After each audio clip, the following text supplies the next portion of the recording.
Depuis le cœur de Saint-Gervais, le tramway du Mont-Blanc dessert plusieurs gares jusqu'au Nid d'Aigle. Parmi elles, planté à 2000 mètres, l'arrêt du Mont-Lachat. Un site naturel, un temps abîmé par l'homme.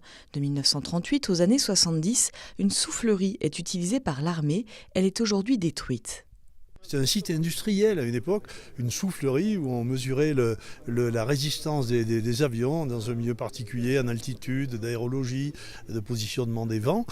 Et puis c'était resté une ruine depuis plusieurs décennies. Nous avons décidé de participer à la démolition de ce site et puis de le rendre à la nature.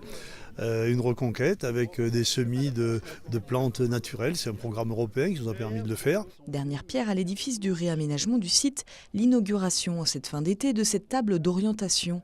Le sommet du Mont-Lachat offre un panorama à 360 degrés. Il a fallu une intervention pour une revégétalisation, donc avec l'utilisation de semences locales.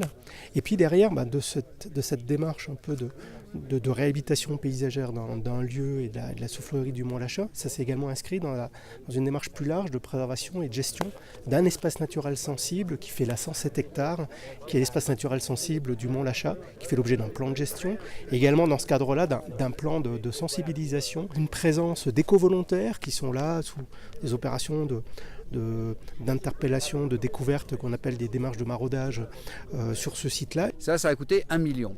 Et à côté de ça, on a une toute petite opération parce qu'ensuite, il faut se dire comment on fait pour que ce site devienne un site où les gens vont venir et se souvenir.